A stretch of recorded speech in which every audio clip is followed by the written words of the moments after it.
Magandang araw sa inyong lahat. Maligayang pagdating sa aking kwento ngayon. Abangan ang mga kakaibang pangyayari na magpapakilabot sa inyo. Ito ang ikalawang karanasang ibabahagi ko. Patungkol sa karanasan ng mga kakilala ko sa kalamansi. Kung noong una ay karanasan ng aking Kuya Tony sa kamay ng magkapatid na aswang. Itong ikalawang bahagi naman ay karanasan ng pinsan ng aming ina. Natawagin na lamang nating Uncle Bobet. Si Uncle Bobet ay laking Maynila. Mas matanda ito kay nanay pero kababata ito ng aking ama. Naging tulay din si Uncle Bobet para makaporma ang aking tatay kay nanay na. Medyo close silang tatlo. Subali ito na. Gawa nga ng si Uncle Bobet ay 12 taong gulang pa lamang. Nasa Maynila na dinala at pinalaki.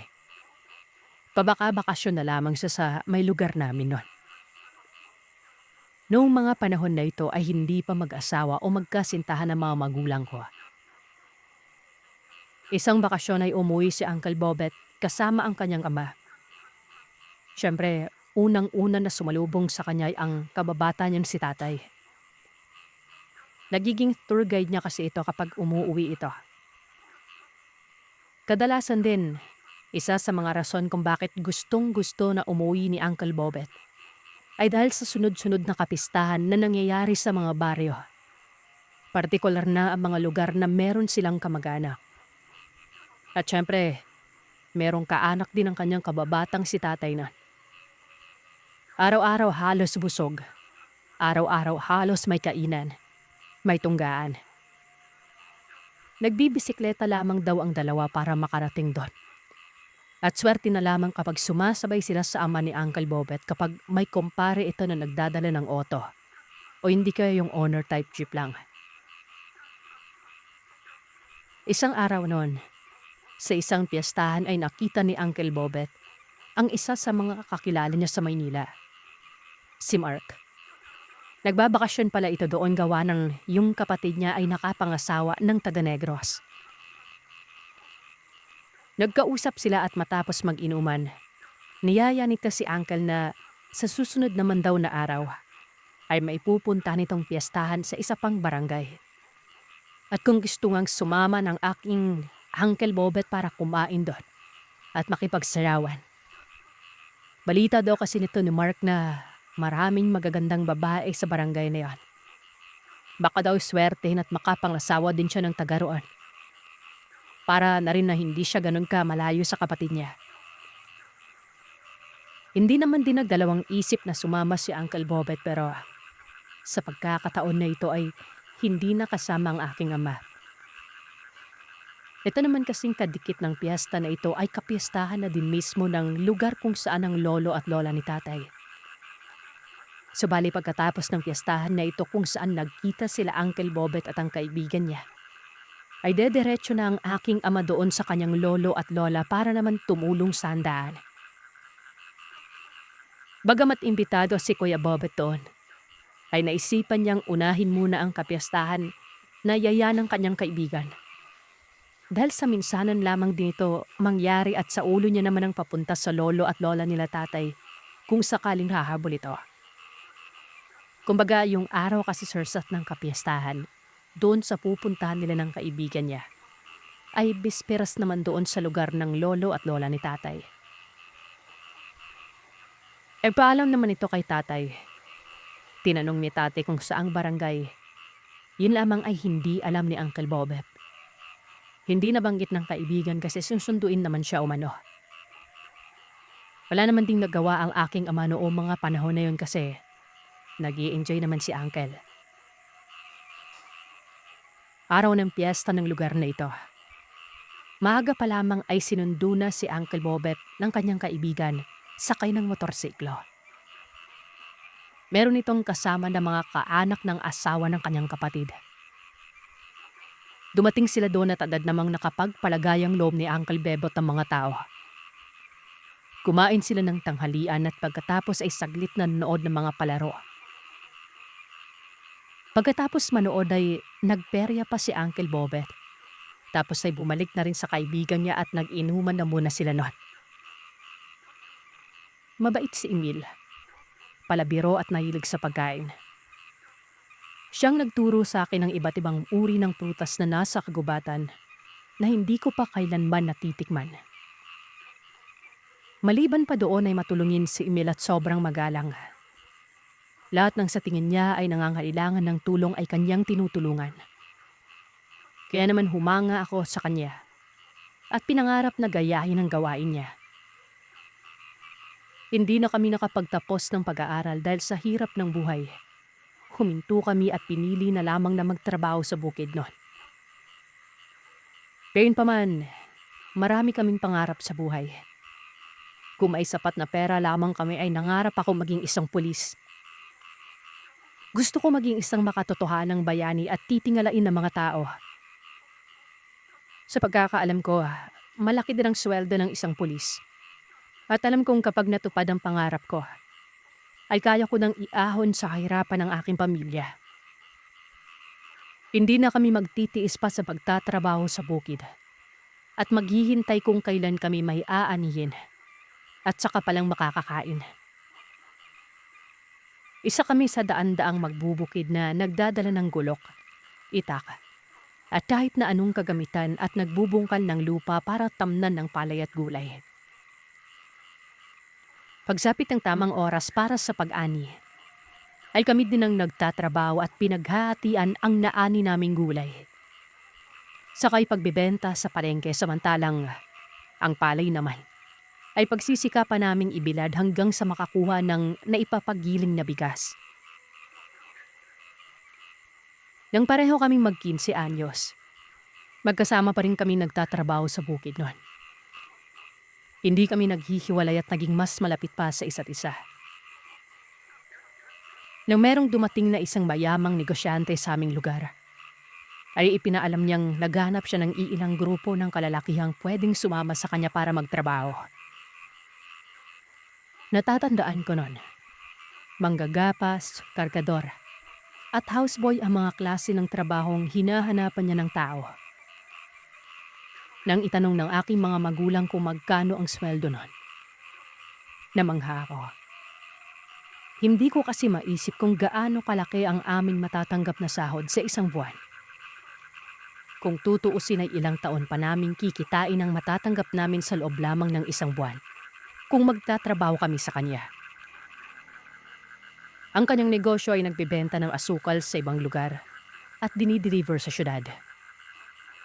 Meron din siyang malaking tindahan at may sariling malawak na lupaing may taniman ng tubo. Naengganyo akong sumama.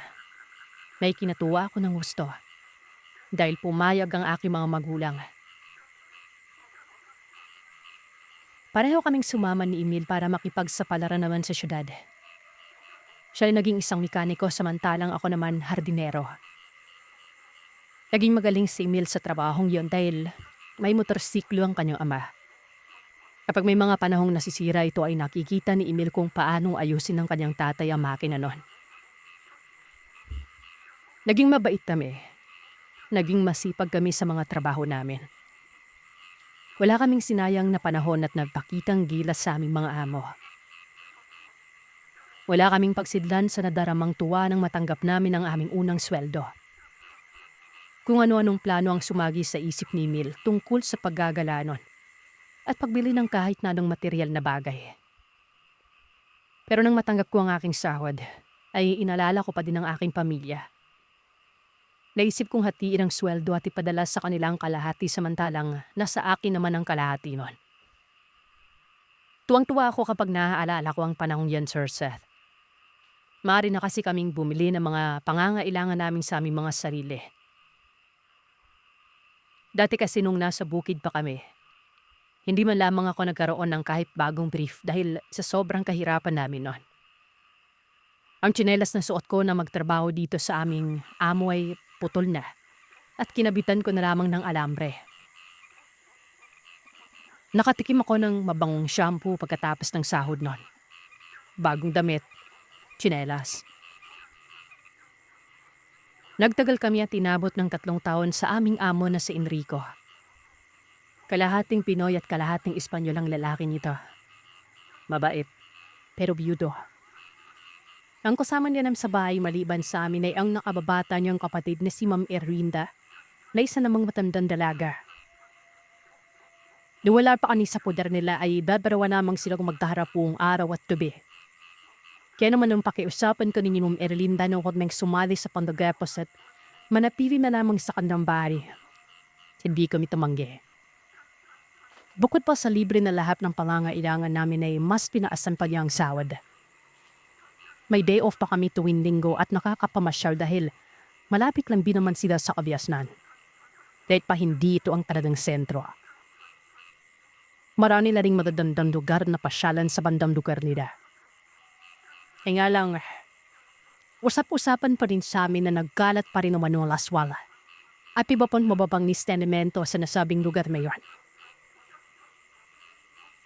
Hindi naman ako natatakot. Na kahit maniniwala ako sa mga ganitong uri ng nilaw, ay wala pa naman talaga akong nakikita ng kahit na isa sa mga uri nila. Na hindi ko pa nga alam kung paano silang nagbabago ng anyo tuwing kabilugan ng buwan. At kung paano siya pumapatay ng tao. Basta ang haka-haka ng iba ay nanliling lang umano ang mga taong may kakayang mag-iaswang. Kapag nakatingala sa maliwanag at bilog na buwan, habang nagpapahid ng lanis sa kanilang buong katawan. Ayon sa mga matatanda, maraming uri ang laswala. Yung sadyang pinanganak sa lipi nila ay may kakayahang magpalit ng anyo para malansi ang kanilang mga biktima. Pinapawag silang abrak o omo sa Bisaya. May iba naman na nag-aaral ng mga itim na mahika, nag-uusal ng orasyon, nagpapahid ng lanis sa katawan, o hindi kaya ay lumulunok ng mutya o maliit na batong itim o puti para makapagpalit ng anyo bilang halimaw o hayop. Sila naman yung mga aswang na nagmula sa kapangyarihan ng mangkukulala at magagawang maging aswang bilang pagpanggap sa kapangyarihang ibinigay sa kanila ng itim nilang Panginoon. Bilang pag-iwas, hindi na rin naman ako lumalabas sa tuwing gabi sa takot na baka bigla na lamang ako may makasagupang kagaya nila. Gagipin. Para lang takan sa kahit na saang lugar nila nais magpunta. Samantalang si Emil naman, siyang kabaliktaran ko. Mahilig siyang gumala at pinaabot pa ng gabi sa kalsada. Sinasaway ko siya pero ayaw niya namang makinig sa akin noon. Bago pa lamang kami sa bahay ni Sir Enrico, ay may napapansin na itong si Emil. May naririnig ko na siyang gumagapang at nalananmot sa bubong. O hindi kaya ay may naririnig siyang kampay ng may laking pakpak sa labas ng bintana. Binsan ko nang tinanong si Emil kung pamilyar ba siya sa mga aswala. Pero sabi niya ay wala naman daw siyang alam tungkol sa mga bagay na yon. I'm glad ko nang naririnig sa kanya. May mga kakatuwang bagay daw na ginagawa si Sir Enrico. Natangin siya lang ang nakakapansin. Pinanong ko si Emil kung ano mo yon. Natatandaan ko. Sinabi niya sa akin na kahit ano ang mangyari, wag na wag ko umanong ipapaalam kahit kanino. Ano mga nalalaman ko? Dahil baka malaman ito ng aming amo at maging dahilan para mapatalsik kami sa trabaho. Tumanong lamang ako sa hinayaan siya magkwento. Madalas niyo manong makipan nagpupunta sa lumang bodega si Sir Enrico. Nagpapahid dito ng lanis sa kanang buong atawan. Ilang beses naman niyang nakipang lalabas si Sir Enrico sa bodega. Nang iba na ang anyo. May dugo ang bibig. Mahabang kuko at dila, pati buhok. Saan nagugutom na mukha. Para bang nakahanda itong lumantak anumang oras niyang naisinan. Hindi ko tuloy maiwasang kilabutan dahil sa kanyang sinabi. Tingin ko kasi ay gumagawa lamang ng kwento si Emil at ang nananahinig pa naming amo ang kanyang napagdiskitahan.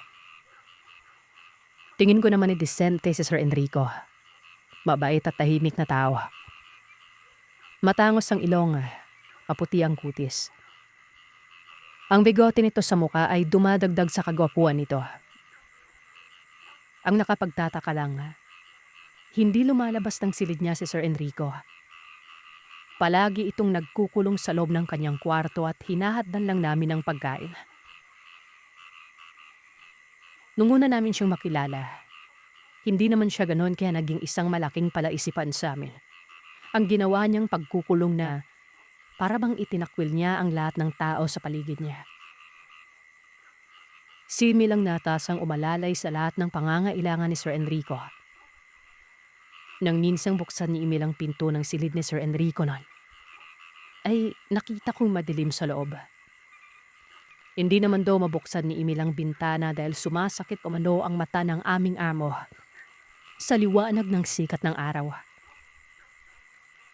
Ayon pa kay Emil, palagi siyang pinaninindigan ng mga balahibo sa tuwing iniaabot niya sa aming among lalaki ang pagkain nito. Mahaba umano ang mga kuko ng lalaking yon. Maputla. Nanginginig. Higit sa lahat ay nakakatakot umano ang malat ng boses nito. Mabuti na lang, hindi ko pa nararanasang paliguan ng lalaki kagaya ng ginagawa ni Emil sa aming amo. Kapag nagkataon, baka himatayin ako sa takot at ayaw kong mangyari yon. Kahit medyo weirdo ang aming mga amo, masaya na ako sa trabaho ko dito sa bahay nila. Malaki-laki na rin ang naipon ko sa sarili kong sweldo. Bukod pa sa naipapadala ko sa aking pamilya.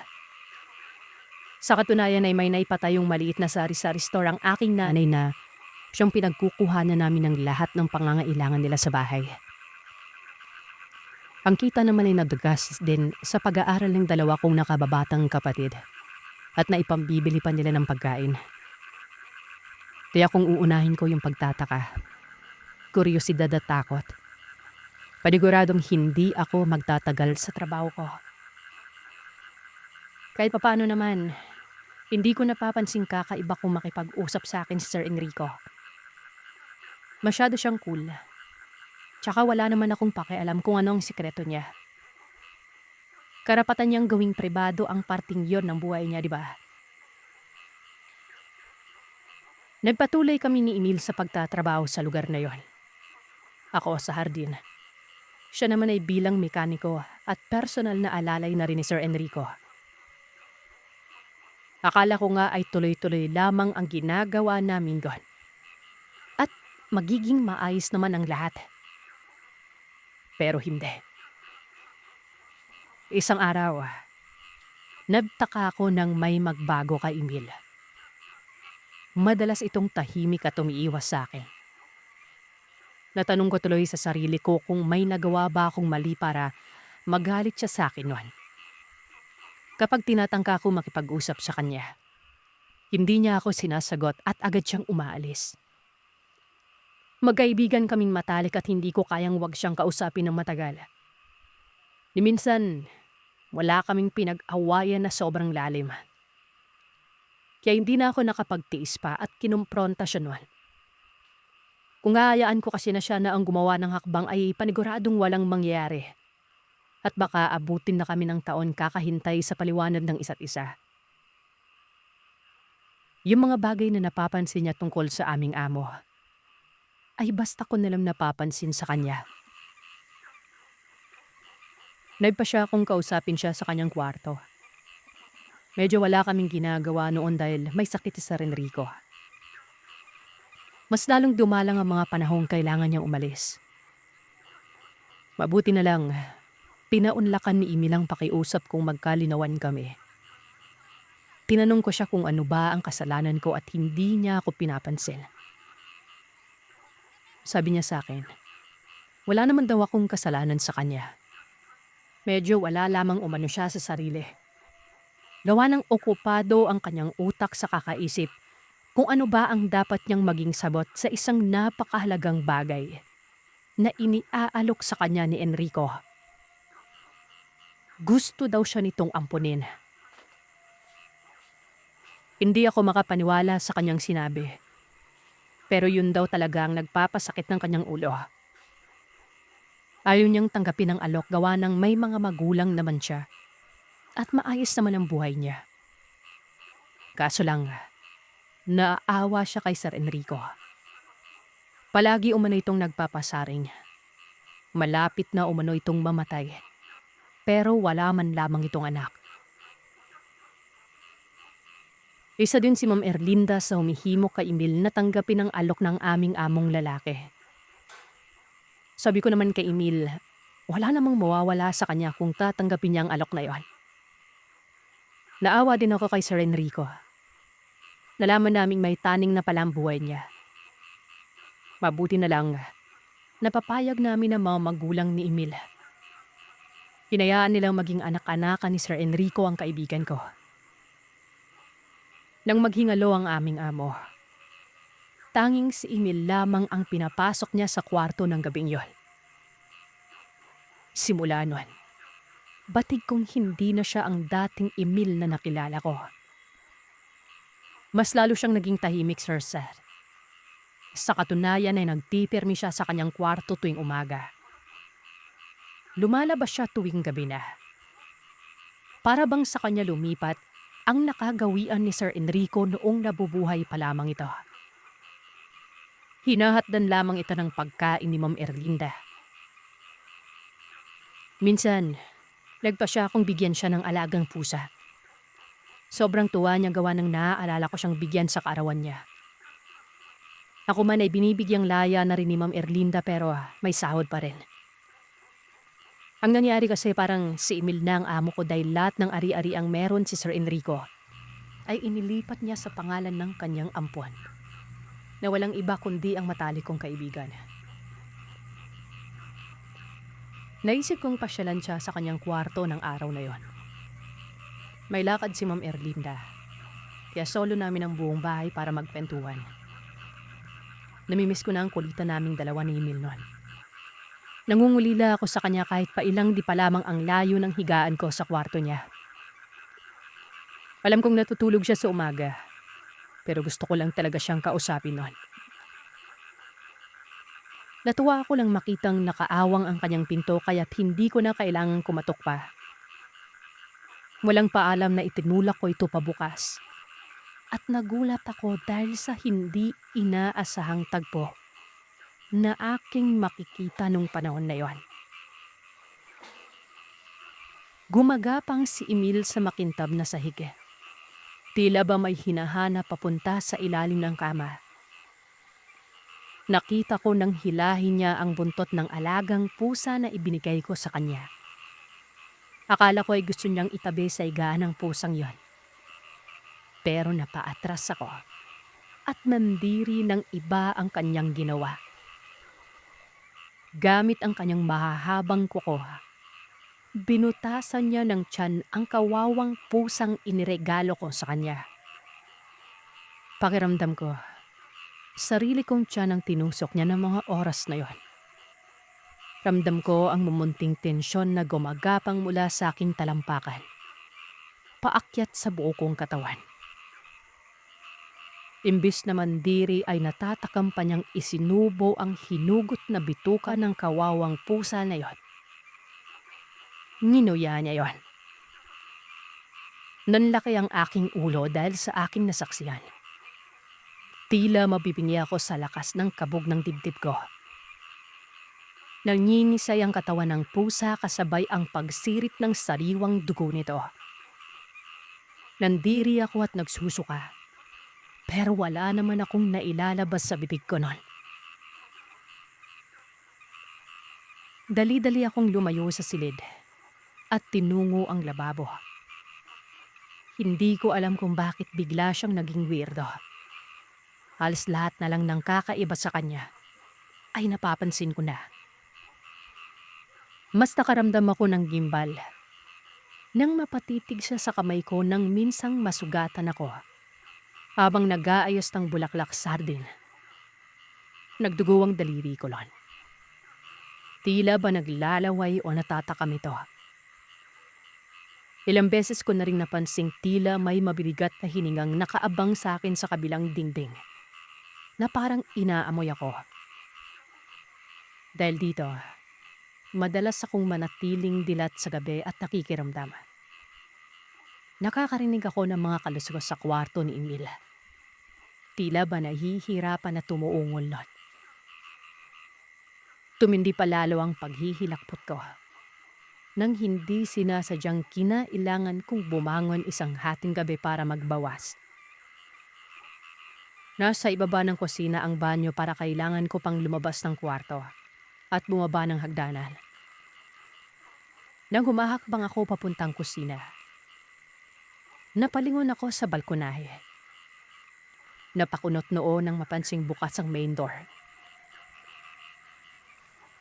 Isasara ko na sana ang pinto nang matigilan ako noon. Kitang-kita ko ang pagtuwad ni Emil habang nakatingala ang kanyang mukha sa maliwanag at bilog na buwan. Pakiramdam ko ay papanawan ako ng ulirat dahil sa nasaksiyan ko. Nakita ko kung paanong ang kanyang maamong mukha ay naging mabagsik at nagkaroon ng mapupulang mga mata. Napakahaba ng dila nito at naging kasing nipis ng sinulid. May mga kuko siyang kasing talim ng kutsilyo at may nakakarinding huni na nakilala ko bilang isang aswang. Itinulos ako sa aking kinatatayuan at hindi na nakagalaw pa. Dumagdag pa sa paghinto ng aking puso ang ginawang paglimon ni Emil. Saka napatitig sa akin nun. Ibig kong umiyak nang naisip kong baka susugurin niya ako na hindi naman nangyari. Sa halip, lumundag siya at basta na lamang nawala sa kadiliman. Hinihingal na napadaos-dos ako ng upo sa sahig nun. Malinaw na hindi na tao ang aking kaibigan. At siguradong may kinalaman dito ang yumao kong amo na si Sir Enrico. Gusto ko magtanong kay Ma'am Erlinda, ay hindi ko naman magawa. Natatakot akong malaman na baka mamaya ay kabilang sa mga uri ni Emil si Mama. At lantakan na lamang akong bigla dahil alam ko na ang sikreto nila. Hindi ko natiis sa matinding takot at pagkabalisa nun. Kaya naman nagpaalam ako kay Ma'am Erlinda na uuwi ako ng probinsya. Hindi na ako bumalik pa sa pagtatrabaho sa kanila. Kahit pa ayaw kong iwanan si Emil at nanatili na lamang sa amin. Naging kontento na ako sa pagtatanim ng gulay. Mas gusto ko yon kesa mamatay sa takot dahil sa hindi ko maipaliwanag na mga karanasan sa bahay ng yumao kong amo. Lalo pa, at may lihim na nakatago sa kanilang mga pagkatao na mukhang buong pusong pinanggap ni Emil. Hindi na kami nagkita pa, at ang pagkakaibigang meron kami noon ay biglang nakalimutan ng pagkakataon. Mabilis na lumipas ang 5 taon. Nagulat kami nang umuwi sa probinsya si Emil. Kakaiba na ang postura nito. Pumuti at mas na din makisig. Marami ang nagsasabi na baka dahil malaki ang pera na namana nito mula sa aming amo. Kaya nagagawa at nabibili niya lahat ng gusto niya. Ang totoo nga niya ay hindi ko na pinapangarap ang maalala niya ako pero nagulat ako nang dalawin niya ako sa bahay at kinamusta. Kinumpronta niya ako at tinanong kung bakit iniwan ko raw siya sa pinagtatrabahuhan namin noon. Tarabis na ikinakunot ng noo ko. Ayoko na magsalita pa dahil alam naman naming dalawa kung ano ang dahilan at bakit ko siya iniwasan. Mula nang dumating siya sa baryo, may mga kababalagan nang nangyayari na labis kinatatakutan ng mga tao. Tila ba nagkataon lang na kung kailan siya dumating ay saka naman may mga inaswang sa kabilang baryo. Sa kapitbahay naman ay may namatayan ng kalabaw at baboy. Naging alerto tuloy kami at kahit na may hinuha na ako kung sino ang may kagagawan nun. Inabangan ni na tatay ang salarin kinagabihan. Isa din siya sa mga tanod kaya obligado silang magronda sa gabi.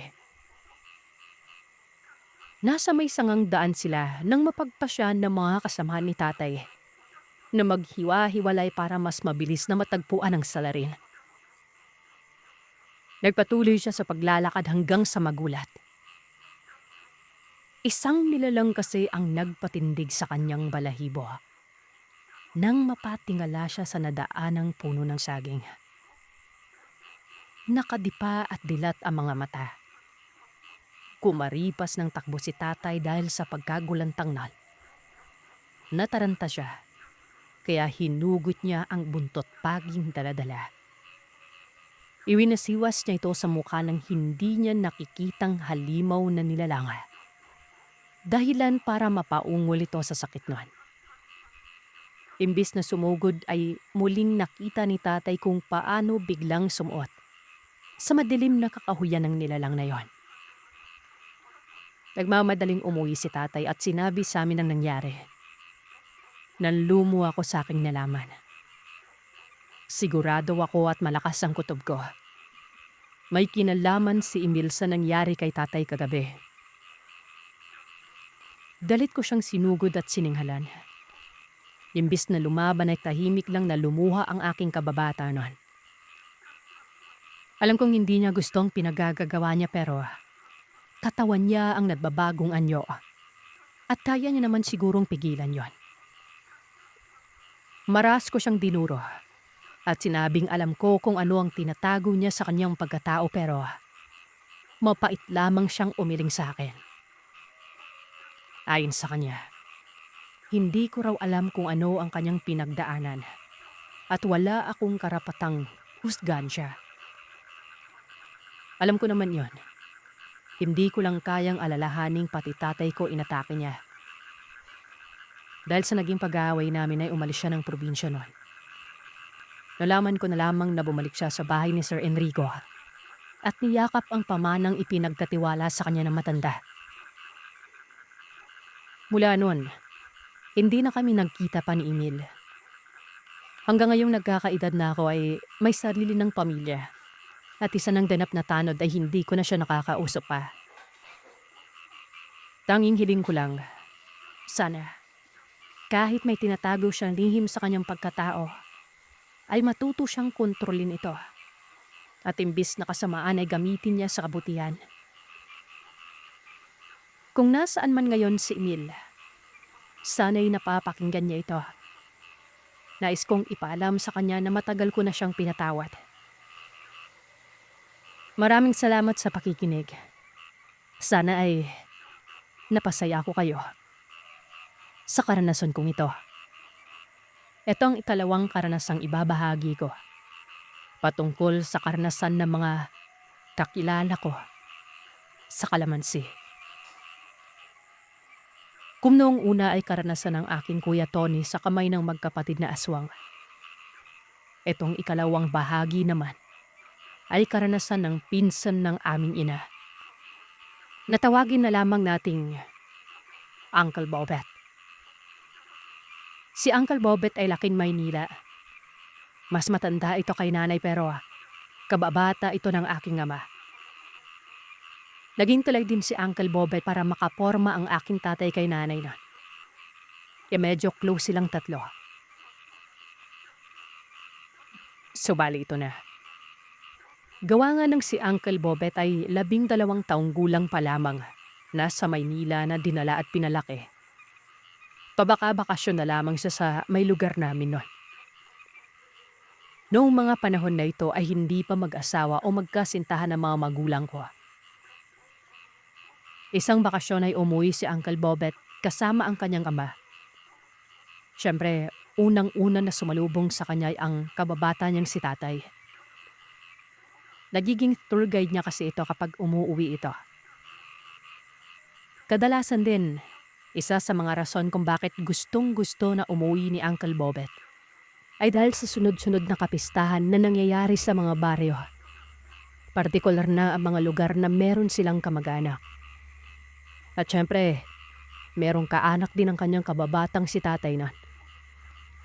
Araw-araw halos busog. Araw-araw halos may kainan. May tunggaan. Nagbibisikleta lamang daw ang dalawa para makarating doon. At swerte na lamang kapag sumasabay sila sa ama ni Uncle Bobet kapag may kumpare ito na nagdadala ng auto. O hindi kaya yung owner type jeep lang. Isang araw noon, sa isang piyestahan ay nakita ni Uncle Bobet ang isa sa mga kakilala niya sa Maynila, si Mark. Nagbabakasyon pala ito doon gawa ng yung kapatid niya ay nakapangasawa ng taga Negros. Nagkausap sila at matapos mag-inuman, niyaya nito si Uncle na sa susunod naman daw na araw ay may pupunta nitong piyestahan sa isa pang barangay. At kung gusto ngang sumama ng aking Uncle Bobet para kumain doon at makipagsayawan. Balita daw kasi nito ni Mark na maraming magagandang babae sa barangay na yan. Baka daw swertehin at makapangasawa din siya ng taga roon. Para na rin na hindi siya ganun ka malayo sa kapatid niya. Hindi naman din nagdalawang isip na sumama si Uncle Bobet pero sa pagkakataon na ito ay hindi nakasama ang aking ama. Ito naman kasing kadikit ng piyesta na ito ay kapiestahan na din mismo ng lugar kung saan ang lolo at lola ni tatay. Subali pagkatapos ng piyestahan na ito kung saan nagkita sila Uncle Bobet at ang kaibigan niya, ay dederecho na ang aking ama doon sa kanyang lolo at lola para naman tumulong sa handaan. Bagamat imbitado si Kuya Bobet doon, ay naisipan niyang unahin muna ang kapiyastahan na yaya ng kanyang kaibigan. Dahil sa minsanan lamang dito mangyari at sa ulo niya naman ang papunta sa lolo at lola nila tatay kung sakaling hahabol ito. Kumbaga yung araw kasi sursat ng kapiyastahan, doon sa pupuntahan nila ng kaibigan niya, ay bisperas naman doon sa lugar ng lolo at lola ni tatay. E paalam naman ito kay tatay. Tinanong ni tatay kung saang barangay. Yun lamang ay hindi alam ni Uncle Bobet. Hindi nabanggit ng kaibigan kasi susunduin naman siya umano. Wala naman ding nagawa ang aking ama noong mga panahon na yun kasi nag-i-enjoy naman si Uncle. Araw ng piyesta ng lugar na ito. Maaga pa lamang ay sinundo na si Uncle Bobet ng kanyang kaibigan sakay ng motorsiklo. Meron itong kasama na mga kaanak ng asawa ng kanyang kapatid. Dumating sila doon at agad namang nakapagpalagayang loob ni Uncle Bebot ang mga tao. Kumain sila ng tanghalian at pagkatapos ay saglit na nanood ng mga palaro. Pagkatapos manood ay nagperya pa si Uncle Bobet. Tapos ay bumalik na rin sa kaibigan niya at nag-inuman na muna sila noon. Makalipas ang ilang oras ay bumalik ang kaibigan ni Uncle na si Mark. At pagkatapos ay agad itong nilapitan. Tinitigan muna ang mga kasama nila bago hinatak si Uncle at sinabing, "Pre, wag mong sabihin sa mga kasama natin may nakilala akong chicks. Pupunta daw ako sa kanila mamaya. Dun sa kabilang tulay. Makikikain lang. Marami daw siyang luto. Siya daw magsaserve." Dagdag pa ni Mark, single umano yung dalaga at taka-18 taong gulang pa lamang umano nito. Si Uncle medyo sinabihan itong si Mark na magdahan-dahan kasi magti-30 anyos na siya noon. Baka mamaya mabubog siya doon ang kaanak kasi alam mo na, silang dalawa lamang ng kapatid niya yung dayo doon. Ang sabi naman itong kaibigan niya, hindi daw. Pabait umano yung tatay, rerehiyoso.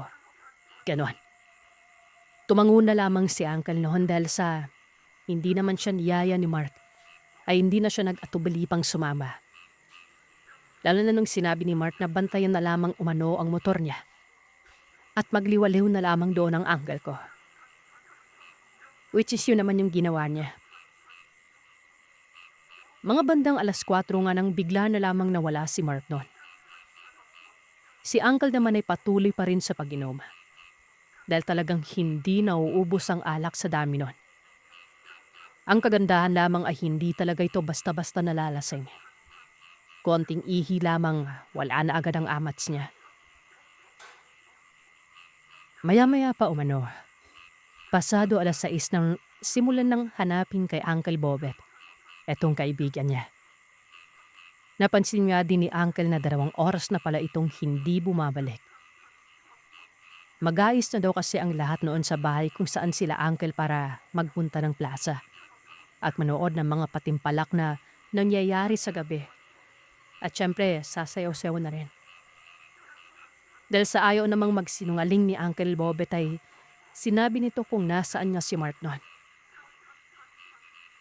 Nang marinig nila ang sinabi ni Uncle na nasa kabilang tulay, dali-dali umano siyang hinatak ng mga kaanak ng asawa ng kapatid ni Mark. Bale, wala noon yung kapatid ni Mark. Tsaka itong asawa niya gawa ng meron atang pinuntahan. Pumasok sila sa loob at paulit-ulit pa na tinanong si Uncle kung totoo ba. At bakit? Ikinuwento naman ni Uncle Bobet ang nakilalang babae ni Mark noon. At siyang ang tunay sursep. Naniwala sila kay Uncle at sabay-sabay pa silang nagbulungan. Abang sinasabi ang pangalang Dina. Dali-daling nagsukbit ang 4 na kalalakihan ng kanika nilang mga itak na para bang may pupuntahang gyera. At yung isa dito na kaidaran nila Uncle Bobet ay inakbayan daw si Uncle at nakaniti pang sinabi niya, "Gusto mo makakita ng aswang, pre? Sama ka." Dala na rin siguro ng may amats, ay hindi na din naisip ni Uncle yung tungkol sa aswang-aswang na yan. Bagkos ay mas naisip niya pa ang kalagayan ng kanyang kaibigan. Iba umano ang tulay na na-imagine ni Uncle Bobet nun. Akala niya hanging bridge o di kaya ay malapad tapos may mga kabahayan sa kabila. Yun pala, tulay lamang ito na gawa lamang ata sa 3 kawayan. Isang tao lamang ang kasya tapos hindi pa pwede yung magkasalubong. Binaybay nila yon hanggang sa makarating sa kabilang tulay. At pagkarating doon, Sir Seth, pinayuko si Uncle. Nasa likuran lamang umano siya.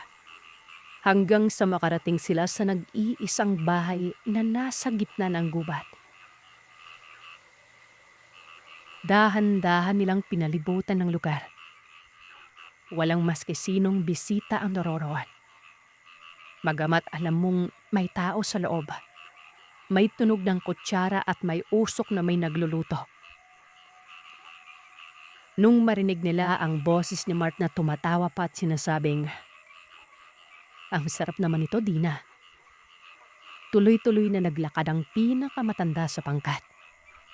Sinenyasan ng ibang kasama na manatili na lamang muna kung nasaan sila. Ayon dito sa kaanak ni Mark, pumatok daw siya at saglit na nagkaroon ng katahimikan ng loob ng bahay. Nang walang sumagot, bigla itong nagsalita ng, "Dina, ako ito si Manong Romulo. Kinuha mo ata yung bisita ko nang hindi ko alam ah." Doon na daw binuksan ni Dina ang pintuan. That's her, Seth. Gulat na gulat si Uncle Bobet nang makita niyang si Dina ay hindi isang dalaga, kundi matandang babae na kulubot na ang balat at puti na ang buhok. Bata-bata lamang konti doon sa Manong Romulo. Napabulong na naman ang kasama niya na kaidaran nito at sinabing, "Kita mo na, nakita ni Manong Mark iba sa totoong itsura ng matandang aswang na yan." Bulong pa lamang yun, Sir Seth. Pero bigla na lamang umanong lumingon ang matanda sa kanila mula sa kinatatayuan nito sa pintuan. patingin doon sa pwesto nila sa malayo. Nagalit ito at pasigaw-sigaw ito ng, "Aswang, dahan-dahanin mo yung mga sinasabi mo. Magpasalamat kayong magkakamag-alak at kilala kayo sa barangay." Galit na pasigaw ni Dina. "Huwag mo nang ibayin ang usapan, Dina. Ilabas mo yung samin. Kukuha-kuha ka ng dayo, hindi ka nanginilala. Baka pugutan kita ng ulo dito." Nanggigigil si Dina noon na sumagot na, "Pinakain ko lang yan, Romulo. Inimbita ko lang ito kasi wala akong bisita." Papasok na sana si Romulo nang hinarangan ito ni Dina. Sa laking tao ng lalaki ay nagawa siyang pigilan ng matanda, na siya namang dahilan kung bakit tumayo pang iba at pumunta na doon. Nagsisisigaw na ang matanda na galit at dahil nga sa hindi sila makadaan sa may harapang pintuan, binuksan nila ang bintana. At doon ay nakita nila si Mark na tulala nun. Nakatingin na para bang inosente at walang alam na may nangyayari ng gulo. Habang nakaupo ito sa may lamesa at kumakain ng inihaing handa ni Dina, napamura na noon ang isa sa kanila. Pumasok ang dalawa pa nilang kasama at nang akmang kukunin na nila si Mark, Sir Seth, bigla na lamang umanong may bumagsak sa may mismong taas ng lamesa niya. Nakadapa ito na animoy gagamba. At yun ay walang iba, kundi si Dina. Samantalang nagulat naman si Romulo kung paano itong nakapunta doon nang ganun kabilis. Samantalang ilang segundo lamang ang nakalipas ay nakikipagbuno silang dalawa. Sa pagkakataon na ito ay ginapos nila si Dina at nagawa nilang hatakin si Mark palayo. Yung isa sa kanila ay inilipat ang pagkain kinakain ni Mark sa may supot bago sila umalis nun. Sigaw ng sigaw si Dina ng, "Nasaan ba ang langis ko? Mga pakialamero kayo! Humanda kayo sa akin!" Dali-dali naman silang tumakbo. Dahan-dahan silang tumawid sa tulay. Pinauna si Uncle Bobet. Kasunod ang isang kaedaran nila habang akay-akay nilang dalawa si Mark. At ang iba ay sumunod pa. Nasa kalagitnaan na sila ng tulay nang bigla na lamang umano itong yumugyog ng walang dahilan. Kumapit sila ng mahigpit nun, hanggang sa ang dulo ng tulay kung saan sila galing ay biglang may sumulpot na lamang na isang malaking baboy ramo na nilalakad din ng maliit na tulay na yon. At tila ba sinasadya nito ang paugain yung tulay. Gayunpaman ay hindi natinag ang mga kalalakihan na ito. Nilabas na ni Romulo ang itak niya at tinutok sa baboy na yon. Binalaan na niya ito na tatapyasin o iitakin niya kung sakaling lalapit. At bawat hakbang nila ay hinahataw ni Romulo ang kanyang itak sa kawayan na parang inaabot ang baboy na siyang dahilan kung bakit hindi ito makalapit. Hanggang sa walang ano-ano, bigla na lamang umanong nawala ang baboy sa kalagitnaan ng tulay. At pagkatapos nun, narinig nila ito sa may ilalim ng tulay sa may ilog na tumatawid ito doon nang napakabilis. Dali-dali silang tumakbo para makarating sa may kabilang pangpang. Halos patalon na umano ang takbo ni Uncle Boyet nun. At tila lasing si Mark na kahit anong hatak nila o bangga sa kawayan, ay wala itong pakialam. Sinuwerte namang nauna sila sa kabilang pangpang. At sa inis ni Romulo ay hindi ito nagdalawang isip na bumaba ng saglit sa ilalim ng tulay para habulin at pagtatagain ng baboy, pero dali-dali naman itong huminto. Nagdalawang isip at tumakbo ang baboy ramo sa kabilang pangpang at tumitig na lamang sa kanila habang papalayo ang mga ito. "Manon, si Mark, namumutla. Nakita umano nila yung itsura ni Mark noong nasa may poste na sila ng ilaw. Sinabi ng kanilang manong Romulo na idiretso nila sa isang lalaking nagngangalang Itay Basyon. Manggagamot ito. Dumaan sila sa mga shortcut noon para na rin hindi mapansin ng maraming tao ang nangyayari. Mahirap na. Gawa ng kapag magkagulo ay masisira talaga ang kapiyastahan. Binaybay nila ang papunta doon sa bahay ng manggagamot na nakatira lamang sa likod ng simbahan. May mga ibang tao silang nakakasalubong. Pero sinasabi na lamang nilang lasing si Mark noon. Nang makarating sila sa madamong bahay ng matanda, aba, wala ito, Sir Seth. Marahil ay nakiosyoso sa may baylihan o sayawan. Nagiinom din kasi ito kaya baka sumayaw. At ayun nga, sayaw ito ng sayaw doon na sinundo ni Romulo. Dahil sa hindi sila magkaintindihan ay kailangan pang hatakin ni Romulo ang matanda sa tabi. At nang malayo na sa ingay ay sinabi nito ang problema noon. Dali-dali namang tumakbo ang matandang manggagamot sa bahay nito at inutusan si Romulo na humanap ng kalamansi. Na siyang sinunod naman ng lalaki. Dumating ang matanda dun sa bahay. At pagkakita kay Mark, agad nitong binanggit ang pangalan ni Dina. Si Dina na naman to. Hindi na nagbago ang estilo ng matandang hukluban na iyon. Pakiramdam niya ata, makakabingbit siya ng binata eh. Pinaiga nila si Mark sa loob ng bahay. Samantalang si Mark naman ay paulit-ulit na binabanggit ang pangalan ni Dina. Aray po, iho yung itsura ng Dina na nakikita nito.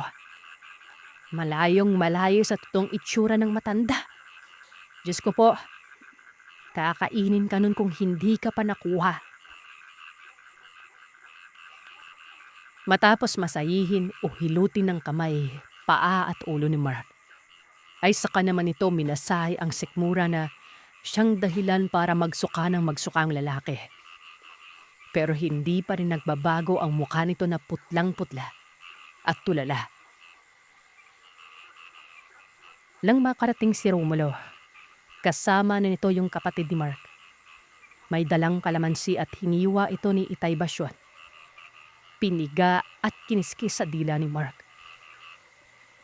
Nang malunok ito ni Mark, ay dito na niya nailabas ang lahat. Na sa pagkakapaliwanag ni Uncle Bobet ay kagayang-kagaya sa mga pagkakapaliwanag sa ibang may karanasan na tungkol sa ganito. Yung suka na yon, mabaho, maitim, may laman-laman, at nanlilimahid na inilabas ni Mark na para siyang kumain ng bulok na pusit ng iluwan na ito. Ayon dito ay sisirain ito ang pangbulag at dasal na nilagay ng Dina sa kinain ni Mark para malabas ang tunay na anyo ng kinain niya. Dagli-dagli naman tiningnan ng isa pa sa kanila ang ibinalot sa supot na ulam na kinuha nila doon. At kung ano ang itsura ng kulay ng inilabas ni Mark sa tiyan, ay ganun na din ang itsura ng karne na ito. Bumubula-bula pa. At tila may kung anong buong likido sa may taas ng bagay na yon. Nagpalipas sila ng gabi sa may bahay ni Itay Basyon. Samantalang ang iba ay umuwi muna para ipaalam sa mga kaalak ang nangyari. Pinayuhan naman sila ni Itay Basyon na wag nang papuntahin ng ibang kaanak at uuwi naman daw si Mark. Maayos siyang uuwi sa susunod na araw. Habang si Mark, Itay Basyon, Uncle Bobet at ang kapatid nito ni Mark ang naroroon. Naririnig daw nila yung tik-tik. Mga bandang 11:00 na nun. At tapos na ang kasiyahan sa plaza.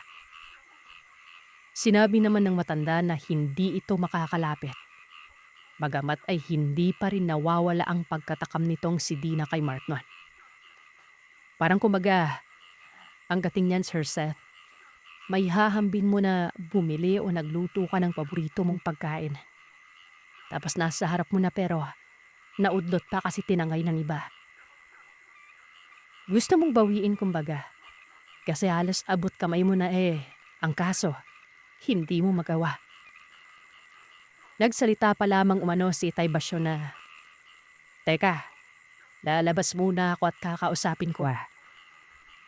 At pagkatayo nito, isang pagaspas umano yung narinig niya at isang malakas na mura habang papalayo ang paglipad nun. Dinig na dinig daw talaga ni Uncle Bobet ang malutong na mura ng isang babae mula sa labas bago niya marinig ang pagaspasan at bigla na lamang ito nawala. Tawang-tawa sila. Buong magdamag silang gising at nakikipag-usap lamang kay Itay Basyon. Iginiit ni Itay Basyon ang halaga ng mga pangontra sa aswang. Katulad ng mga buntot pagi, lalong-lalo na umano ang mga bawang at tuya at kalamansi na siyang nakakasira ng mga pambulag ng mga aswang. Magtutuos daw sila ni Dina. Pupuntahan niya ito at yayayain umanong magkape. Bandang 5:00 nang magising si Mark. Humingi ito ng kape at takot na. Napanaginipan niya umano ang isang matandang hukluban na hinahabol siya. At ipinaliwanag naman ni Itay Basyon na yun yung Dina. Yun yung gusto niyang angkinin at gusto din siyang angkinin. Sa pagsikat ng araw ay umalis na rin si Uncle Bobet at hindi nang paiwan si Mark doon sa barangay na yon. Bagamat nahiwalay man sa kapatid ay doon pansamantalang natulog si Mark sa bahay nila Uncle Bobet hanggang sa umalis ito. Natakot na ito. Yung mga natirang piyesta na pinuntahan pa nila Uncle Bobet matapos yon kasama si tatay. Hindi na sumama si Mark pero ang ikinatuwa nila ay nagpahiram ito ng motor na hiniram lang din naman ni Bobet doon sa kapatid niya. Muling nagkita si Uncle at si Mark sa Maynila. Makalipas ang ilang buwan. Nagkamustahan. Okay na si Mark noon. Pero ang nakakatawa, parehas na silang palaging may dalang kalamansi. Tawagin niyo na lamang po ako sa pangalang Serapin. Salukuyan akong naninirahan ngayon sa may Cavite. Nangyari ang kwentong ito, dekada 80, sa lugar ng Leyte. Ang edad ko noon kung hindi ako nagkakamali, nasa 12 taong gulang. Grade 6 ako noon. Hindi ko inaasahan noon na ang mga kwentong naririnig ko patungkol sa mga aswang at iba pa, totoo pa lang talaga. Sa tahimik naming pamumuhay sa isang liblib na lugar ng gitnang Leyte, naging matunog noon ang aswang. Kabi-kabila ang umuugong na balita.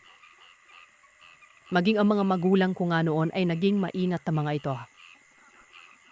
3 kami magkakapatid at sinasabihan kami ng nanay na huwag umanong gagala pagsapit ng hapon. May namataang patay sa kabilang nayon. Bata umano ito at parang binalahura ang katawan. Ayon sa sabi-sabi, aswang umano ang pumatay roon at kinakailangan naming mag-ingat. Hanggat maaari umano kapag tapos na ang klase, diretso na sa bahay. Bilang masunuring anak, wala namang naging problema sa akin. Medyo malayo ang eskwelahan nun. Bali magkakasabay kaming magkapatid at matapos kong maihatid ay saka pa lamang ako papasok sa eskwela.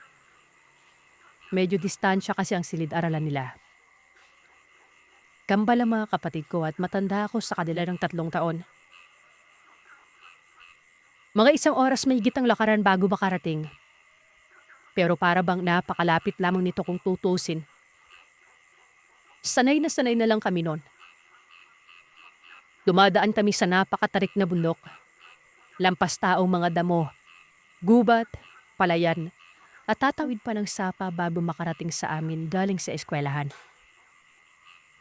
Maging ang mga kamag-aral ko noon, yung dati kong mga kaibigan, Kaganitong umuuwi matapos ng klase. Sirit pa sa kwitis kong maglakad. Walang lingon-lingon. Dahil na rin ito sa takot namin sa aswang. Hindi rin din naman kasi kami noon ang nasa malayo nakatira. May nakakasabayan din kami at kani-kanila na ng lihis ng daan kapag napapadako na sa kani-kanilang lugar. Kung minsan pa, nagkakatakbuhan. Medyo may pagkapilyo kasi ako noon. Binibilisan ko ang paglalakad ko. Tapos kapag nakarating sa unahan, magtatago at hahagisan ng daan ng kung ano-anong panggulat noon. Para bang ginawa ko pang katuwaan to. Yung mga kapatid ko naman ay nasanay na sa akin. Kapag wala na ako ay tumatakbo na kaagad ang mga yun para hindi na mabigla. May kilala ko noong isang babaeng matanda na madalas ko siyang nakikita sa isang kubo sa gitna ng palayan. Itago na lamang natin siya sa pangalang Manang Pika. Kung tititigan mo, para bang laging galit yon. Napakasungit kasi pero nung minsang nakausap ko, maayos namang makitungo. Napayuhan pa ako nito na wag daw kaming dumaan doon sa lisan. Gawa nung doon din daw dumadaan ang aswang tuwing hapon. Ang ibig niyang sabihin, ito yung tinatawid naming ilog. Malapit lang yun sa amin pero nakapagtatakang alam ni Manang Pika ang lugar na yon. Napapaisip tuloy ako na hindi kaya siya yung aswang. Sa kabila ng lahat, hindi ko naman siya pinapakinggan. Kumbaga baliwala lang. Maraming araw ang lumipas. Hanggang sa nagkataon noon na merong bagyo o unos. Papauwi na kami ng mga kapatid ko pero napilitan kaming sumilong pansamantala para antayin ang paghupa ng ulan. Madilim na nang humupa ito pero ang problema ay noong makarating kami sa bandang ilog. Hindi kami makatawid. Ang lakas ng baha. Pumapaw pa ito. Tinitingala ko noon ang matarik na bundok kung saan ang itaas ay malapit sa amin. Pero hanggang doon lang. Nangangatog na sa lamig ang mga kapatid ko. Wala akong nagawa kung hindi sabihan silang antayin na bumaba ang tubig. Dahil kapag bumalik kami at sa bandang itaas dadaan, sobrang layo na ron. Parang wala ding pinag-iba kung mag-aantay kaming humina ang baha. Gumawa ko noon ng barong-barong gamit ang mga dahon na saging sa gilid ng isang malaking bato. Pero habang nangyayari yon, bigla na lang may kakaibang tinig kaming narinig. Nakakapangilabot yon. Para bang napakalaking ibon. Nagyakan pa ang mga kapatid ko dahil, ayun na nga, nagkatakutan na aswang umana yon. Sabi ko naman hindi. Pero hindi ko sila napigilang umiyak. Paulit-ulit ang tinig na yon. May mahina. May sobrang lakas na para bang nasa gilid na lang ng tenga. Aminado akong pati ako noon ay natatakot na rin. Kahit sa tingin ko ay hindi aswang pero nakakapangilabot. Siguro, mga isang oras yon. Nakarinig ako ng kagaskas sa kawayanan. Sa may bandang ibaba ng lugar. Kasunod naman ito ay ang tunog ng igik ng isang baboy. Ito naman mga kapatid ko ay sobrang ingay na. Umalis na raw kami. Bahala na umano kung anong mangyari basta pipilitin naming tumawid ng ilog. Ang kukulit niya naman. Sabing walang aswang eh. Hindi yan aswang. Hayop lang yun. Nasa gubat tayo. Natural na may ganun. Uwi ka ako sa kambal. Mga ilang sandali lang na nakarinig ako ng boses ng isang tao. Para bang tinatawag kami nito. Inaalam ko kung saang direksyon. Hanggang sa nalaman kong naroroon ito sa may bandang ilog. Sa gilid mismo. At nakapatong ito sa bato. May banaag naman akong nakikita na tao ngayon pero hindi ko maidetalye kung ano ang itsura. Ang sabi nito ay pwede na umano kaming tumawid. Siyempre nagtaka ako.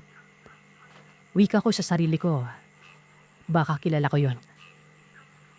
Lumapit ako nun. Pero nang ilang distansya na lang, Sir Sep, ay muli itong nagsalita. Huwag daw akong lalapit sa kanya. Mas maigi umanong sundin ang mga sinasabi niya nang makauwi kami bago pa daw dumating ang aswang. Kung kaya naman napahinto ako nun, walang ano-anong sinunod ko siya. Pero naroroon ang pagtataka ko kung bakit ayaw niya akong palapitin. Doon nga ay nakita ko na umuusli na yung mga bato nun. Ibig sabihin ay mababaw ng tubig at pwede na kaming tumawid. Sinabihan ko ang mga kapatid kong tumakbo ng mabilis. Nauna sila dahil sinisigurado kong walang maiwan sa kanila bago pa ako tumawid nun. Nasa baba ako banda noon para kapag nadulas sa mga ito, masasagit ko sa may bandang baba. Paglingon ko doon sa kinaroroonan ng tao, gulat na gulat ako nang bigla itong tumalon ng pagkataas-taas at nakarating pa sa may kakahuyan. Parang palaka.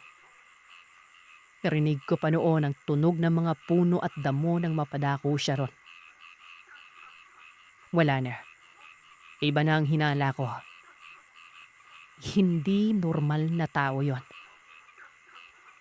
Nagkatatakbo ako sa pagtawid at sinabihan ko ang mga kapatid ko na hanggat maaari, tumakbo ng mabilis at huwag lilingon. Dahil may aswang. Nag-aalala namang bumungad ang mga magulang namin nang makarating kami sa bahay. Umiiyak si Nanay Lita at Tatay Emilio nun.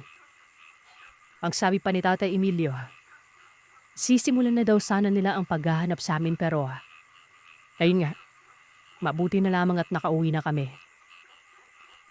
Nagtanong pa si Tatay kung bakit kami natagalan.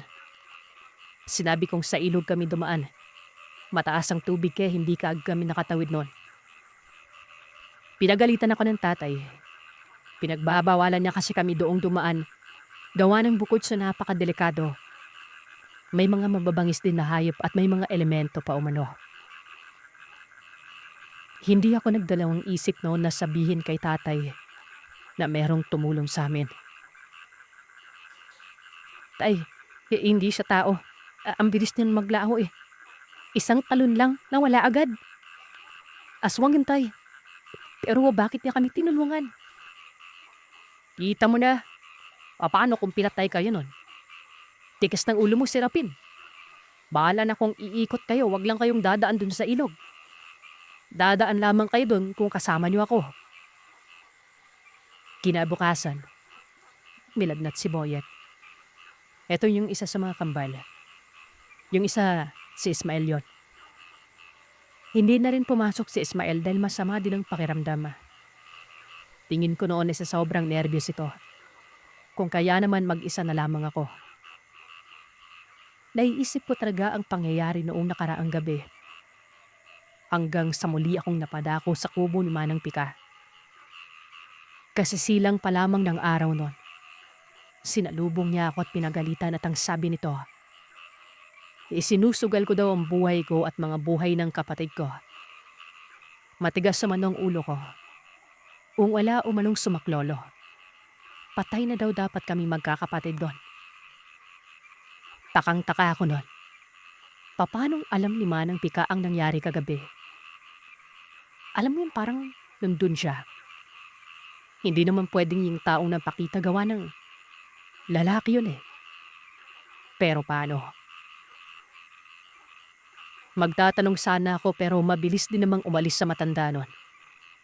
Pauwi ng bahay nila. Yung kubo kasi doon sa may palayan. Tambayan niya lang yon. At hindi ko alam kung anong pinagagagawa niya roon maliban sa pagtaboy ng mga ibong maya. Pagsapit noon ng hapon, sinadya akong sumaglit sa kubo. Kaso ay wala doon si Manang Pika. Ang naroroon ay ang anak nitong lalaki na si Berto. Nagtanong ako sa kanya kung nasaan si Manang Pika. At ang sabi niya naman ay bukas pa daw magbabantay gawa ng may pinagkakaabalan sa kanila. Nagdadalawang isip man ako noon pero nagtanong ako kay Berto kung ano bang klaseng tao si Manang Pika. Sinabi ko sa kanya na nagdududa ako gawa ng papanong nalaman nito na may nangyari sa amin sa ilog. Alam mo, Serapin, nakakatuwa ka. May mga bagay kang hindi alam kaya napaka-inosente mo. Bueno, maniwala ka na lang sa kanya. Totoo yung mga sinasabi niya. Ihahatid na kita. Tara na. Siyempre, kung nagtaka ako sa pagtugon niya, mas nagtaka ako sa bungkahi niya. Ihahatid daw niya ako. Sabi ko, wag na lang pero hindi, ihahatid kita. Ikaw yung inaantay ko. Kailangan kitang maihatid. Bakit naman po akong ihahatid? Alam ko naman po yung daan pa uwi. Kabisado ko yung lugar. Wag na po. Basta ihahatid kita. Si nanay yung nagsabi sa akin na ihatid daw kita Nababagabag man. Pero hindi na lamang ako nagreklamo nun. Sabi ko sa sarili ko bahala siya. Ayun, inihatid niya ako. Sobrang tahimik niya, Sir Seth. Hindi nagsasalta. Lagi naman akong sumisipat sa kanya. Nauna kasi ako noon. Napapansin ko ang seryoso ng muka at malay tingin sa kakahuyan. Hindi siya nakatingin sa daan. Samantarang ang hirap ng landas doon. Pero hindi siya nagmimintis sa paghakbang. Maging ang mga may bangin, hindi siya natitisod at nalalaglag. Basta yung mga mata niya, nakatuon lamang sa gubat. Noong matapat na kami sa likuang daan patungong ilog, sinabi kong doon ako dadaan, total ay ako lang naman mag-isa. Dagdag ko pa, pwede na siyang umuwi. Ihahatid kita hanggang sa inyo. Huwag tayong dadaan sa ilog. Diretso lang sila Pin. Naibis ako nun. Nagtanong ako sa kanya kung anong problema pero ayaw naman magsalita. Hanggang sa huminto ako noon at sinabi kong hindi ako uuwi kapag hindi niya sinasabi sa akin ang dahilan. Hindi ko alam na matapos kong magtanong, babalutin ako ng matinding kirabot. Paano ba naman kasi? Alam niyo bang nandun yung aswang sa ilog nung nandun kayo? Kung hindi lang dumating yung sumaklolo sa inyo, naku, pinaglalamayan na kayo ngayon. Pero syempre, hindi titigil yung aswang dahil nga namarkan niya kayo Hindi ka ba nagtaka? Nagkasakit yung kapatid mo. Makinig ka sa akin, Serapin. Ako yung sumaklolo sa inyo kagabi. Gusto ko noong tumakbo. Siya ang sumaklolo. Siya yung tumalon na parang hindi na tao. Hindi ako nabisalita nun. Umatras ako at naghahanap ng pagkakataong tumakbo na mabilis. Pero tumawa siya ng tumawa. Naanimoy sobrang natuwa at ang sabi pa nito, huwag umano akong matakot sa kanya. Hindi daw siya nananakit. Niligtas nga daw niya kami kagabi nun. Gaya ng sabi niya ay may bagay daw kaming hindi alam pero para maliwanagan ako, sasabihin niya umano sa akin ang totoo nun. Pero dapat mapagkakatiwalaan kita, si Rafina. Ano mang maririnig mo sa akin natin lang to. Magagalit ako. Aswang ako. Naman ako sa tatay ko. Kaya alam ng nanay yung lahat ng dahil to sa akin. Araw-araw niya kayong binibigyang babala. Pero ayaw niyo namang makinig kaya ito. Nagkukusa na ako. Dagdag ni Berto, totoo daw na may aswang kagabi. At bukod sa kanya yon, nagsasakripisyo daw si Manang Tika para isalba kami. Yung pagpuslit niya doon sa may palayan, kami talagang sadya ni Manang Tika doon. Araw-araw din umanong nakasunod sa amin si Berto. Nagsimula ito ng may mamatay na bata. Tapos nalaman ni Berto na parang kami ang isusunod. Hindi niya naman maatim ito. Kaya sinusubukan niyang hadlangan ang isang aswang na yon. Pero ibang lahi daw yon. At kumpara sa kanya ay hindi niya kayang supuin ng galong kadali lang. Kaya ang ginagawa niya, iniiwas niya na lang dito ang magiging biktima. Bahagyang kumalma ako nun. Nakikita ko naman sa mukha niyang pagiging maamo. Napakalaking tao pa naman ito ni Berto. Pumasama ito.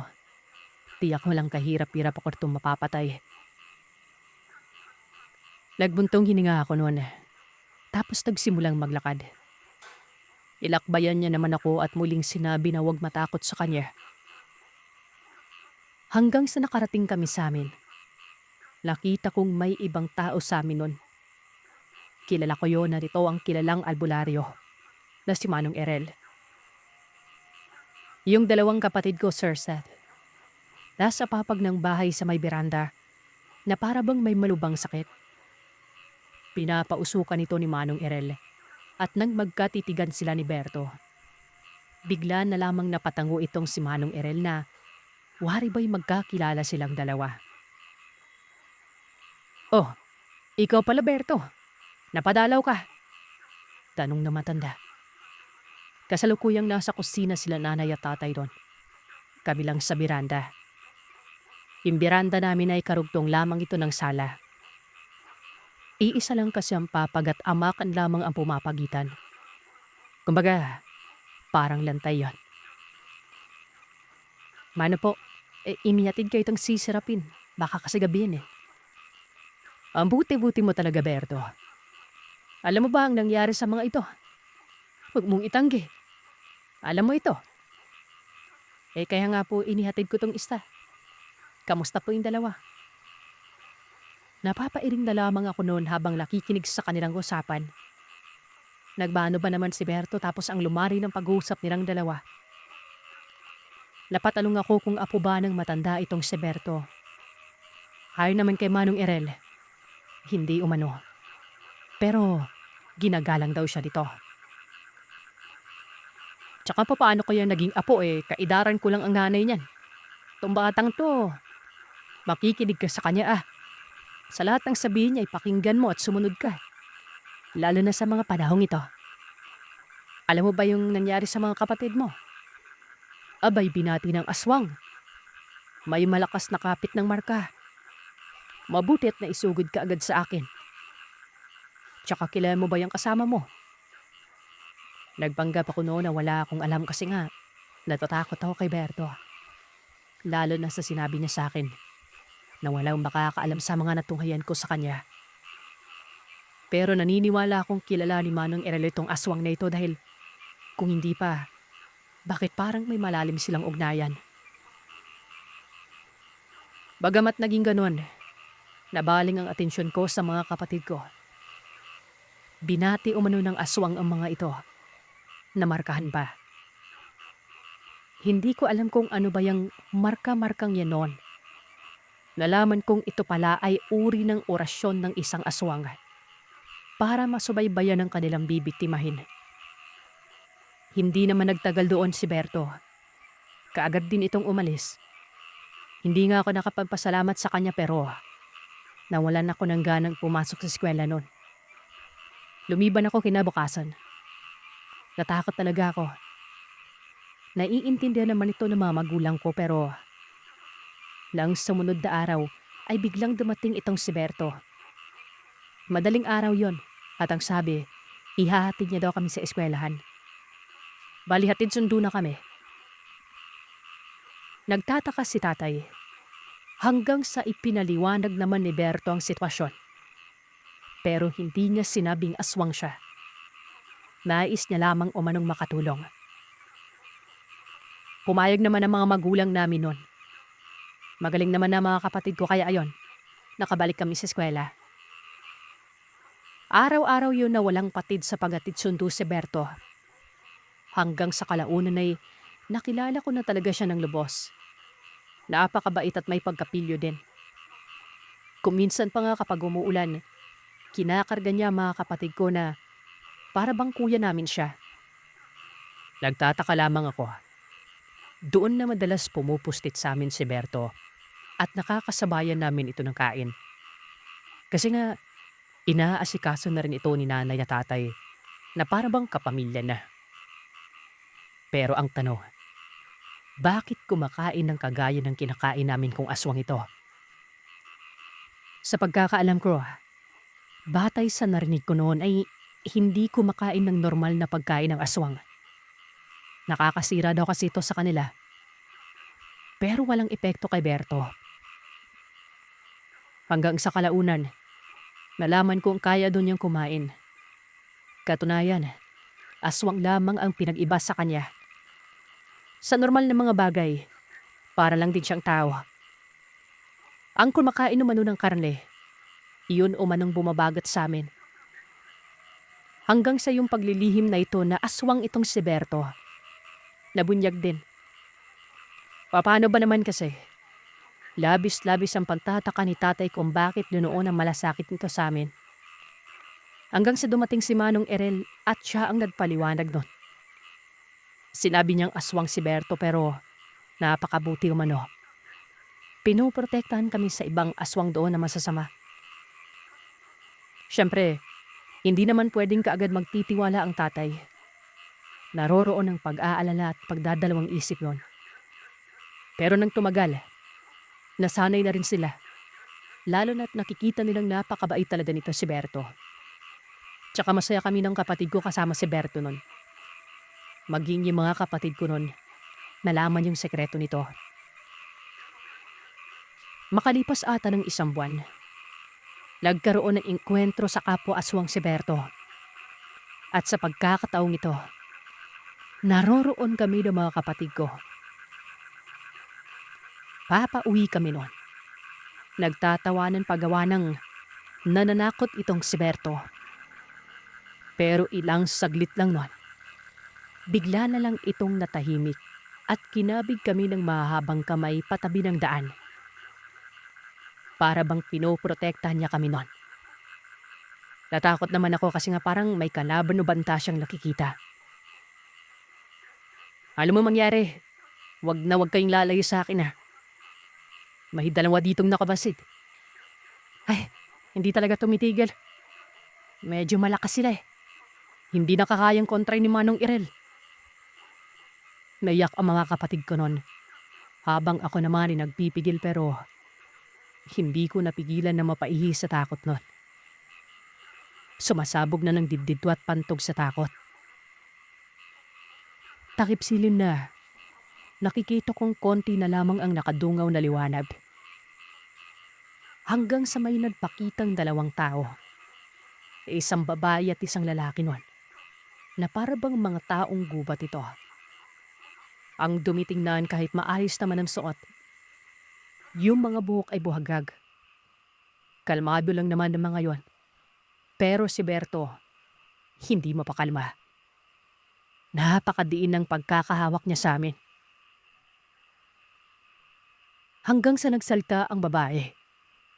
Ayon sa kanya ay isa lamang umano ang hinihingi nila. At sana umano ay mapagbigyan ito ni Berto. Pagkakamatayin muna tayo. Ang sasama nyo. Walang ano-ano ay biglang lumapit ang lalaki noon. Pilit kinukuha ang isa sa amin. Kitang-kita ko sa mga mata nito ang panlilisik. At may kakaibang amoy siya. Napakabaho. Sinipa ito ni Berto tapos tinulak kami ng kapatid ko. Sabi ni Berto noon, huwag kaming aalis. Mahimahimatay na sa kakaiyak itong kambal. Ako noon ay napaiyak na rin. Maya-maya ay biglang pumangit ang mga mukha ng 2 tao. Saksing buhay ang mga mata namin ng mga kapatid ko. Ganun palang itsura ng mga aswang. Nakakapangilabot ang mukha na matutulis sa mga ngipin. Na hindi mo mawari kung aso ba o pusa nun. Samantalang si Berto naman noon ay hindi ko alam na mas pangit pa pala ito. Napakahaba ng kamay at paa ni Berto. At tama siya ng mga sinabi. Ibang uri nga ang mga kalaban. Pero kung postura lamang umano ang babasihan, hindi hamak na nakakatakot pa si Berto. Dumapa yun na para bang palaka. Umaamba ng pagsakmal. Eto namang mga kapatid ko, sigaw ng tulong. Hanggang sa nagkaroon na ng paglalaban. Bawat pagtatangka ng kalabang aswang na lumapit sa amin ay sinusunggaban ni Berto. Walang ano-ano ay nadali niya ang isa nun. Hindi ko alam kung paano gawa ng ang bilis nila eh. Dito na sinabi ni Berto na tumakbo na raw kami. Sumunod kami nun. Kasabay ng pagkaripas namin ay ang sigaw ng sigaw sa paghingi ng tulong. May nadaanan pa nga kaming tao. Magbubukid. Tapos nagtanong kung anong nangyari. Sinabi ko naman na may nagpapatayin sa may bandang unahan. Pinuntahan ng taong yon. Pero paglingon ko, para bang nabaliw saglit yon. Kitang-kita ko ang pagkataranta habang tumatakbo palayo. Bumulusokin pababa at tingin ko, nagtenda sugat-sugat yon. Kami ng kapatid ko ay takbo pa rin ng takbo. Kahit papanay nakikita ko sa mga kapatid ko na para bang walang kapaguran. Hanggang sa makarating kami malapit sa isang bahay doon. Dito na gumulong sa damuhan ng mga kapatid ko. Na sa tingin ko ay doon palang napagod ito na makakita ng ligtas na lugar. May mga tao kasi sa bahay na yon. Lumapit pa yun sa amin. At katulad ng sinabi ko doon sa tumakbo, yun pa rin ang sinabi ko sa nakatira. Pinuntahan din nila yon. Ilang saglit lang ay nakikita ko na ang mga itong pabalik. Hindi daw tao ang nagpapatayan. Mga aswang. Kumuha ng itak ang isa sa mga ito at binalikan yon pero wala nang naabutan pa. Nawala na rin umano yung nakatumba sa lupa. Ako naman noon ay napapaisip kung nasaan na sila. Mga ilang sandali din kaming naroroon sa bahay na yon. Gabi na at hindi ako uuwi hanggat wala kaming kasama. Hanggang sa maya-maya pa, dumating si Berto. Nakita kong nakahubad pang itaas na ito. May mga sugat. Yung padre di pamilya sa bahay na yon ay inalalayan si Berto pero sinabi nito ayos lamang umano siya. Ladbahidan nito. Ayang dito ay naabutan daw niyang may nag-aaway na aswal at nadamay lamang umano siya. Mabuti na lamang umano at nakatakbo siya noon. Di pankita ko na napaka-imposibleng walang binadain ito si Berto. Napakanaki ng mga sugat niya. Pero pila ba wala lamang ito sa kanya? Nagudyot lamang ito ng pagtamo at sinabi niya. Tara na, sabay na tayo. Ako na lang po yung bahala dito sa mga bata. Alam ko naman po kung saan nakatira yung mga to eh. Walang nakapagsalita alinman sa mga nakatira doon. Maliban na lamang sa mga pipig nitong parang sobrang nag-aalala. Baliba rin naman sumunod ang mga kapatid ko na magsimula ng maglakad si Berto. Maggabi ng amay sila ni Berto. Nang manapit na kami sa amin, sinabi ni Berto na hindi siya tutuloy pa. May pupuntahan lamang umano ito. Tutal ay nakikita naman na umano ang bahay. Hanggang doon lamang ito. Pero kinabukasan ay aasahan daw namin ang pag-apid siyang tuna ulit. Awang-awa na ako kay Berto Manserzet. Mantakin niyo ganin yung malasakit niya. Kahit nagtingin ko ay ikakamatay pa niya pero parang wala siyang pake. Minsan ay sinabihan ko siya na si tatay na lamang ang mag-atid siyang doon sa amin ko raw sabi niya. Wala o manong panlaban ng aming ama. Kaya pinagtipilipag niya sarili na siya na lamang. Mauna na kayo kambal. Dali. Saan ka naman pupunta Berto? Dapat magpahinga ka naman sa amin eh. Mika ko nun. Ay naman kay Berto. Magpapagalim lamang daw siya ng mga sugat. Mabilis naman nung gumaling ang mga kinamunde sa oras na makauwi siya. Hindi na lamang ako nagsalika nun. Inabuti kong umuwi na lamang. Sobrang nagulat ang mga magulang namin. May bahid kasi kami ng dugo. Silabi kong napalaban si Berto sa buwabagat sa amin nun. Iniligpes na kami. Pinaliwanag ko talaga ang buong pangyayari. Yung mga magulang ko ay napapayak na lamang nun. Nagtanong pa ito kung nasaan si Berto at sinabi ko namang umuwi gawa ng sugatan. Hilapid lamang kami hanggang sa labas ng lupay namin. Kinabukasan, 2,000 tao ang napagpuang patay sa kabilang baryo. Bali-bali ang katawan nito. Hindi na maitsura. Ayon sa umuugong na impormasyon, aswang umano ang pumatay. Kaya naman mas lumala ang pagkatakot ng mga residente sa lugar. Hindi bumalik si Berto ng mga panahon na yon kaya pinili na rin naming hindi na nang pumasok. Plano naman sanang punta ni Tatay si Berto kaso dumating itong si Manong Erel.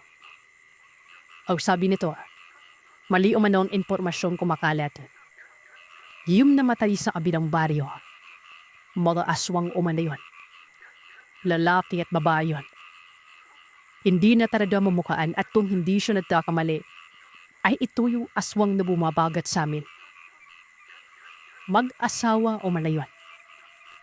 Pero ang tanong na manggagamot, bakit namatay? Latulala ako. Hindi ako kadad nakapagsalita. Ang ibig sabihin ay napatay ni Berto ang nakalaban niya kagabi. Hanggang si Carpe na lamang ang nagsalita at sinabi niya baka ito umano ang nakalaban ni Berto kagabi dahil binapep na daw kami doon. Tama po. Baka yun na siguro. Babae at lalaki.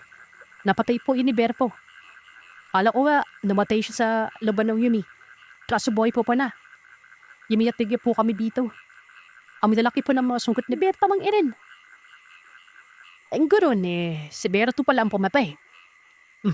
So defend ka mo, teka. Pupuntad ko sa kanila. Umalis si Mang Eren. At pagsapit ng hapon noon, bumalik ito na may dalang napakasamang balita. Patay na umano si Berto. Ayon sa mga nalaman ni Manong Erel sa nanay ni Berto na si Manang Pika, binala pa doon ni Berto ang mga nabi sa malayo kagabi. Matapos kaming maiapid sa amin, para hindi daw pagkaguluhan ng lugar namin nun. Matapos makapagsalita ng ilang pangungusap sa harap ni Manang Pika, gumagsak ang katawan. Tuluyang namatay at nasaan yung aswang pa umano yun. Para bang huling habilin na mga impormasyong binitawan.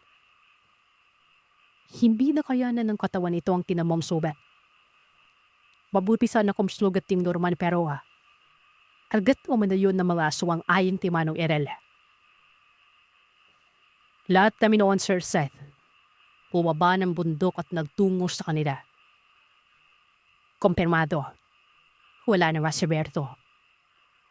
Nakabalit na lamang ito ng banig.